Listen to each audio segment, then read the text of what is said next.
Hello and welcome to another episode of the Super Learning Professionals interview series. Today I'm joined by Joey Doughty. Joey is a performance coach for entrepreneurs and also known as a Psypreneur. Welcome, Joey. Thank you for having me, man. It's good to be here. So first of all, what should I imagine is a Psypreneur? So Psypreneur is a combination of the word psychology, which was the first science that I really fell in love with, and entrepreneurship or entrepreneur. So I'm a science-based performance coach for entrepreneurs. So I figured that Psypreneur would be a cool name. A very interesting position which you have found for yourself, which is quite unique. So I would love to learn more about your learning journey and how you got there and how you chose this path. This path actually started with me working on improving myself. So I lost about 170 pounds over the course of the past 10 years. Wow. And in the summer of 2018, I had a little bit left to lose, but I was struggling to actually be consistent enough to do it. So I started reading a personal development book. It was Maximum Achievement by Brian Tracy, just on a whim. I had never read one before at all. And as a lot of people do, I got kind of addicted to the self-help content. So I started reading a lot more books, but I also quickly got tired of the cliches and just the bad advice. So I started studying psychology and neuroscience and physiology to understand how my brain and my body worked. After a few months of doing that, I realized I could start using what I had learned to help other people improve themselves.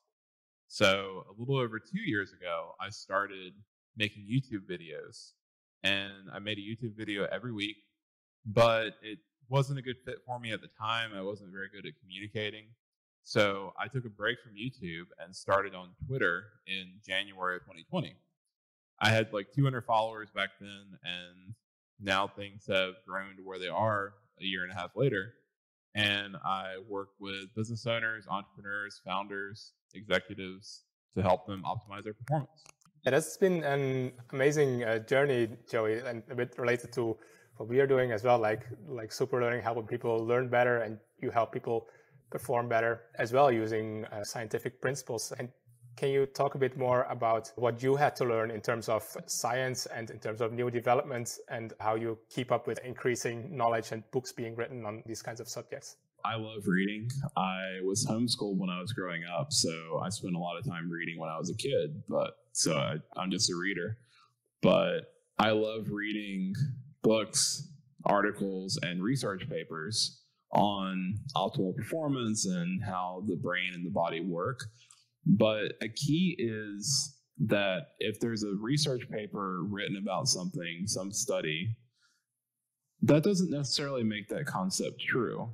So just because one research study found this concept, it may not be entirely true. Like, we need more research to support that. So I try really hard to not let one specific study change or like inspire me to start talking about this concept without more proof, if you will, right? So a lot of the things that I talk about could honestly be found in college textbooks. Right. Because I work first off the fundamentals of how we work as humans and then build on that from there.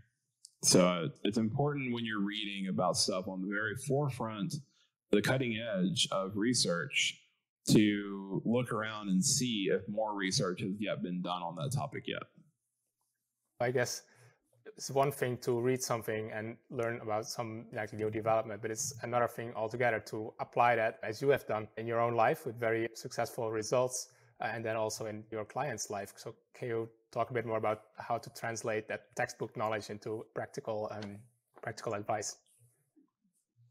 Yeah, certainly. And that's a great point. It's one thing to know it, but it's another thing to use it. So what I love about what I do with my coaching is it starts off with being direct and being kind of the leader with my client, telling them the fundamentals that I know will work for pretty much everyone.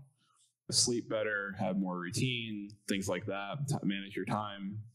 And then a little later on, the roles kind of switch. And then I become reactive to them, their personality, and their needs, which are unique to the individual. And then I use my knowledge and my research abilities to personalize the coaching to them from there. There are some people who take kind of a one-size-fits-all approach to things, Right. but at a certain point, we're all different physically and mentally, so we have different needs. We have different desires from life. We have different definitions of optimal performance. For some people, that could be 4 hours a day. For others, that could be 12 hours in a day. So it's very important to tailor strategies to the person and what they actually want to achieve. Right. I totally get that. Maybe to dive a bit more into like the habits and routine building, because I think that's what a lot of people would like to have in place, but struggle to actually do. So it's one thing to talk and coach with them, but how do you, keep people actually following your advice and doing that in practice? So it's important to take a systems-based approach to all these things. So for example, habits can be thought of as a 4-part loop. So the habits have a cue, a craving, a action, a routine, and a reward. So say I come home and I know that there's a beer in the fridge that I want. Well, opening the fridge and seeing the beer would be a cue. And then I would crave having it. So I would most likely go along with that and open it up and drink it, which would be the routine. And then I would hopefully enjoy the taste of the drink, which would be the reward. So if you start thinking about the things that we do each and every day from the lens of this habit loop, then you can understand why you're doing some of the things that you're doing, because it's all about rewards. Our brain is a reward-seeking machine. Then you can start modifying these habits and these routines. So a lot of people try to break bad habits by cutting them out completely, but that doesn't work too well. Our brain doesn't really work like that. It's better to switch out, take an existing habit, the cue and the craving, and swap out the routine and reward for something else. So you're actually modifying an existing habit rather than breaking a bad habit. That'll be a lot more effective. I think that makes a lot of sense, like taking those small steps, modifying it bit by bit to get the result you want. So you also said you're like an avid reader and that's how you learn. So I'd like to know a bit more if you have any system in place to make sure you get the most out of what you're reading and keep up to date with learning, or do you just follow your curiosity, your instincts? How do you go about that?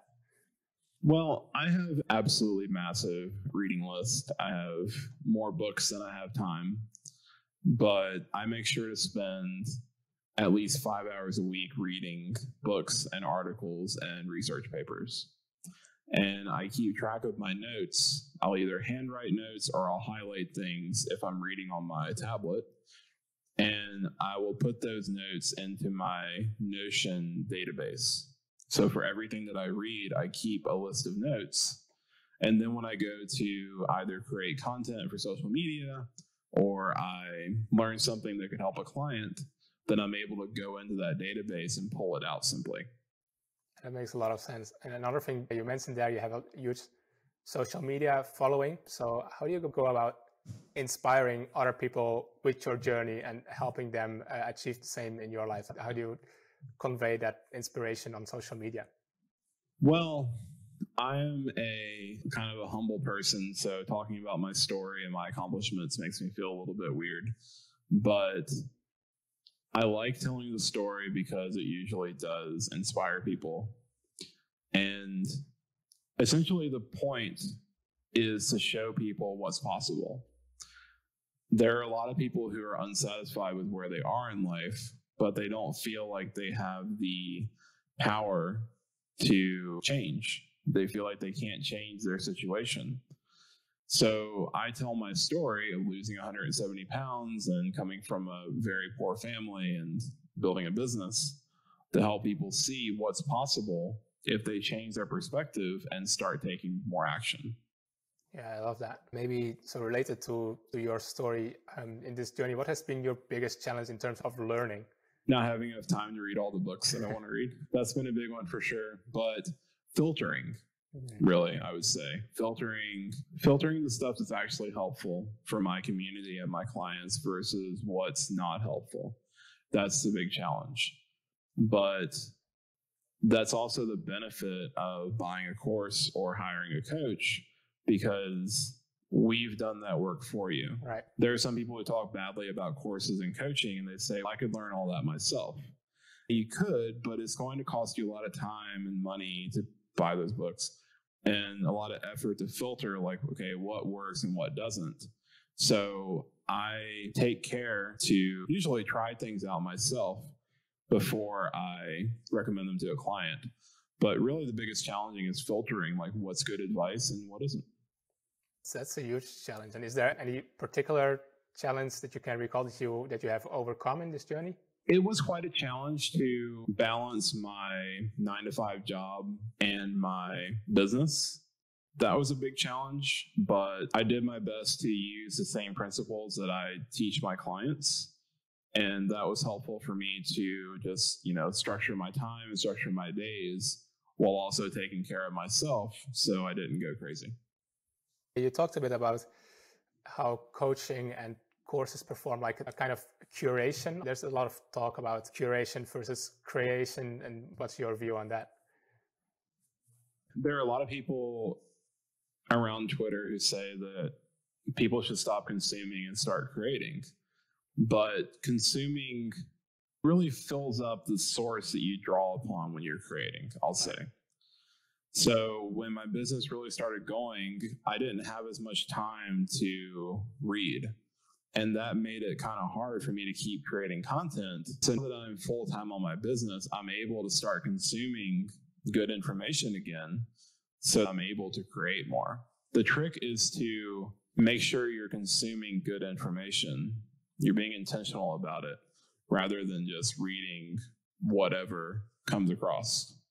That's a challenge a lot of us face, right? Like an overload of information. So how do you go about actually choosing what to learn and being intentional about that? And what are your guidelines around? My key guidelines is to stop reading a book if I don't think it's very good. Thankfully, that's rare. But there have been a few personal development books that I've read that, I got a couple chapters in and I realized that this wasn't very good. So being willing to drop something that isn't up to your standard is very important. And that goes for movies and video games and stuff like that. You got to be willing to say, okay, well, this isn't worth my time, worth the time investment, really. That's been one of the biggest things. And then the other big thing has been making consistent time to read. Like I said, making sure that I spend a good 5 hours a week reading so that I'm constantly getting access to new knowledge. So for you personally, what's next? Like, having built this business, are you planning on continuing this, or do you have any big future plans?